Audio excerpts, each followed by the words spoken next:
Have you noticed that Batman deconstructions are becoming more and more popular?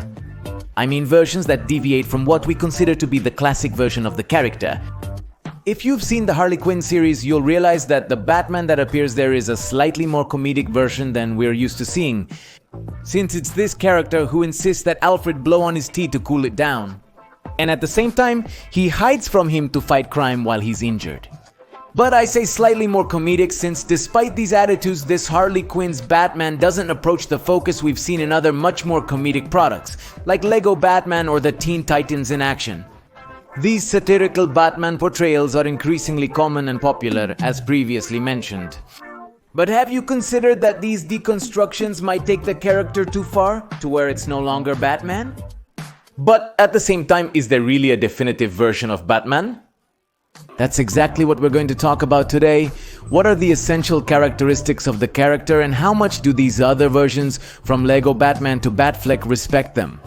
My name is Joe the Geek Monitor, and today we're going to take Batman very, very seriously.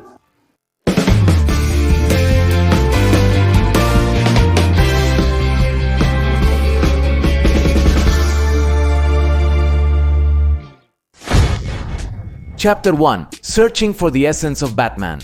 We all have an idea of what Batman is or should be, from the super geek, who is an expert in Batman. Even your aunt, the one who keeps sending you images of Tweety Bird with motivational phrases. No, aunt, I'm not talking about you. I do like those images. Say hi to my cousin Andres for me, please. Yes, I love you too. Bye. Batman's popularity has made him a part of the collective imagination.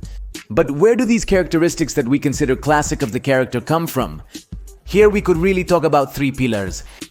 The original version from the character's early stories is undoubtedly the first one. Here we saw Batman as a dark vigilante immersed in detective stories, just as many think the real Batman should be. This lays the foundation for all future stories, as these comics provide the initial introduction. The death of the Waynes, the promise Bruce makes to the Bat, and supporting characters that are now an essential part of Batman's myths. Like Robin, Commissioner Gordon, and even his nemesis Joker, who was originally presented as a bloodthirsty killer. However, some details are inconsistent, such as Batman using a gun in certain stories. And he's okay with using lethal force against criminals, which tells us that his moral code is not yet very well formed. This Batman was quickly replaced by the second pillar, a much lighter and more kid-friendly version for the children who read the comics. One that even had a different color palette on the suit. And he faced a series of exotic and extravagant villains with the help of his faithful companion Robin. This more cheerful, dynamic duo was the canon in the comics for a long time and even made its appearance on television. In the Batman series of 1966, many people don't take Adam West's Batman seriously, but there's something very interesting about him. But I'm going to come back to this point later. The third pillar came when the Batman comic canon changed again, starting to be written by Denny O'Neil, who focused again on telling detective stories with a dark tone, renewing existing characters like Joker and introducing others like Ra's al Ghul. At the same time, it presented us with Batman as a character who was not willing to kill his enemies. A Batman who would face a whole legion of villains born from the bowels of Gotham City with a series of technological gadgets. We usually consider Frank Miller as the definitive Batman writer for the comic The Dark Knight Returns. But I think the person who really cemented the idea of the Dark Batman we know was Denny O'Neil. 10 years earlier, many other writers and creatives like Frank Miller, Tim Burton, and recently Scott Snyder have contributed a lot to the character's myths. But I believe these are the three pillars from which all other versions derive. And they give us the classic characteristics of what Batman should be. Several writers have said that Batman is a character that writes itself. It doesn't mean that it's easy to write a Batman story, but that he's a character we know so well that we already know what he would and wouldn't do in a situation. Let's say that Batman is such an iconic character that we all know his essence even if we can't always explain it. But for all this, what is the essence? When Greek philosophers talked about essence, they were referring to the set of characteristics that make something that something. To give an example, let me guess. This explanation involves a knife. Oh, Leo, of course not. We all know what a tree is, but for example, if I cut it down, is it still a tree? You might tell me yes, but now if I remove the branches, is it still a tree? Or what about now? I think we can all agree that sheets of paper are definitely not a tree. But the question is, when did it stop being one? The same goes for Batman, throughout his many versions in movies, comics, and television. There are some that stick more to the essence of the character, whether in his dark version or the campy one, and others that stray a bit. However, some have strayed so far from the essence that they can no longer be considered Batman. For example, John Paul Valley took up the mantle of the Bat while Bruce Wayne was recovering from the injuries of his fight against Bane. However, John Paul had a robotic suit, used lethal force against his enemies, and seemed more focused on revenge than on justice. So even though he called himself Batman, truthfully, I don't think he was. So just like with the tree, the same question applies here. What are the characteristics that make Batman? Batman? If I had to make a list of essential characteristics of Batman, I would say he must be a hero without powers, who trained for years to reach the physical and mental pinnacle of a human being in order to seek justice. I believe that Batman in essence does not kill, as he does not want what happened to his parents to happen again. And that's why he also doesn't use guns. He is also a character that we regularly see fighting crime with the help of a series of batty gadgets that he bought thanks to his fortune. I don't think Batman necessarily has to be Bruce Wayne, as Dick Grayson was an excellent Batman. But at the same time, I don't think Jim Gordon with this robotic suit was really Batman. Despite having fought for the justice of Gotham City, that was just weird. However, it should be clarified that these essential characteristics are completely subjective and personal. There will be some that almost everyone agrees with, like the fact that Batman has no powers, or yes, imagine him with super speed, sorry, Red Dead, but no. Other characteristics will fall into a gray area that sparks discussion. It's also very likely that you can think of other essential characteristics of Batman, and if so, leave them in the comments. A very clear example of debatable Batmans is Zack Snyder's, which in battle looked identical to what I imagined Batman should be. If you follow the channel, you know I love Batman vs Superman. But at the same time, this version has this weapon in the nightmare sequences and is clearly willing to kill. So I felt it was moving further away from the essence of the character, although I'm sure other people won't see it that way. On the other hand, Harley Quinn's Batman or Lego Batman.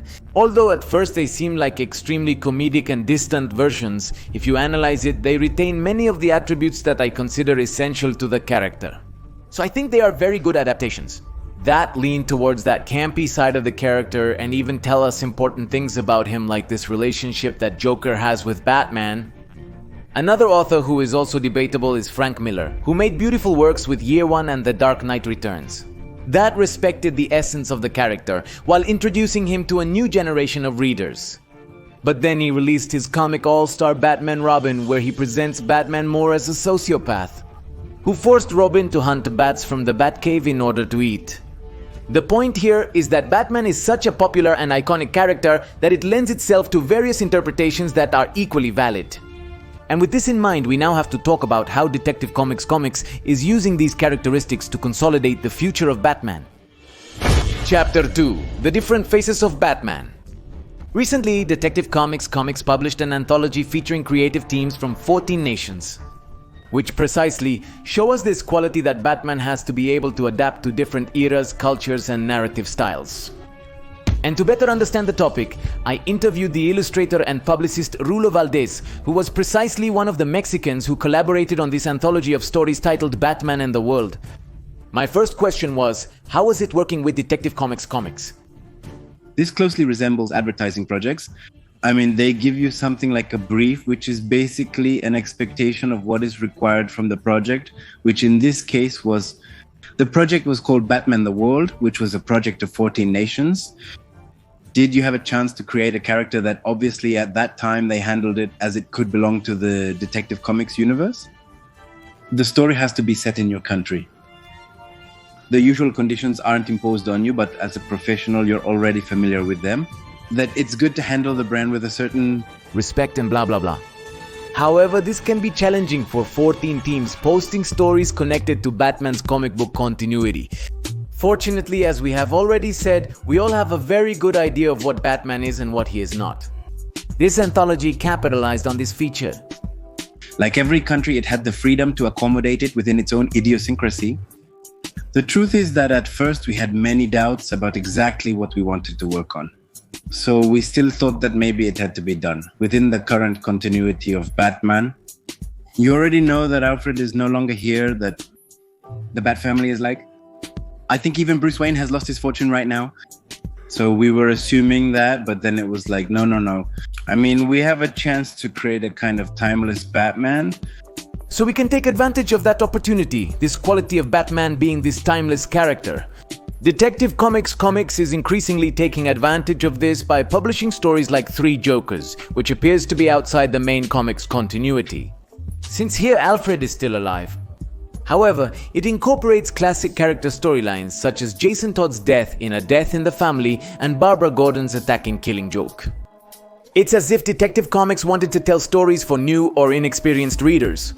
And basically tell people you know who Batman is, you know who Gordon is, you know who Alfred is. Take this story. Enjoy it and don't worry about continuity. Something that personally seems like a very good idea to me. I won't give you spoilers from the comic because I highly recommend reading this anthology. For example, consider the story of Batman in Mexico. It places the character in an adventure that presents Mexico City as analogous to Gotham City, in the sense that it is a city with a lot of history where there are mysteries even for the world's best detective. Here, in the words of the comic, every place has been many things, and in every place there has been death. If you ever visit Mexico City, you'll see that this is true. But it's very interesting to see it in a Batman story because it's as if Gotham City exists in a certain way. Perhaps the first thing that comes to mind when making a Batman story. In Mexico, it would be to address the issue of corruption, like the story of Brazil or drug trafficking. But I like that here Alberto Chimal and Rulo Valdez found a different approach. Mix Batman with pre-Columbian legends like La Llorona. But the question is, why does Batman adapt so well to such different narratives? Well, I think it's a very nice topic because I think the advantage it has is that it's a character. It's like with the Ninja Turtles, isn't it? I mean, they've been around for so many years that I think generations have adapted and each generation has had its own Batman, right? For instance, in Brave and the Bold, they provide explanations within the series. It's very funny how this dichotomy of the character, how it adapts to any moment. It is visible in space and functional. Can be seen as a cowboy, and it works. Batman from Brave and the Bold is an excellent example to talk about how Batman can work in many styles, even simultaneously. This cartoon presented more comedic and lighthearted stories, which reminded us more of the Silver Age of comics, to the point where Batman had musical numbers. However, at the same time it presented us with other stories in which Bruce Wayne comes face to face with Joe Chill, the murderer of his parents, and is tempted to kill him. If you haven't seen Batman of Brave and the Bold, you're really missing out. I personally consider it to be the best Batman cartoon ever, alongside Batman the Animated Series. The ending is powerful, with Batman realizing he's a fictional character. I swear I almost cried with that ending. If you cried, Daddy? Kid, did you expose us already? The Adam West Batman series, viewed by adults, is perceived as a satire that somewhat ridicules the character. But at the same time, I remember that as a child these adventures seemed to me the most heroic and dramatic. What you mentioned a while ago, these versions, even comedic ones, are very functional because they work in both mediums. That's why I really like Batman 66, because it's truly impressive how now that I see it as an adult. I now understand many jokes, but when I was a child, did I really feel like I was watching a Batman series? I mean, I did feel that when the Riddler posed problems and they solved them, they were really very smart and were solving it. I mean, what is yellow and writes? A banana pen? Well, what I love and find super interesting is that there seems to be a contradiction here. I mean, we all seem to somehow know what Batman is and what he is not, which should tell us that there is a real Batman. However, this multifaceted character has been explored by many writers with various equally valid interpretations. So, is there a definitive version of the character?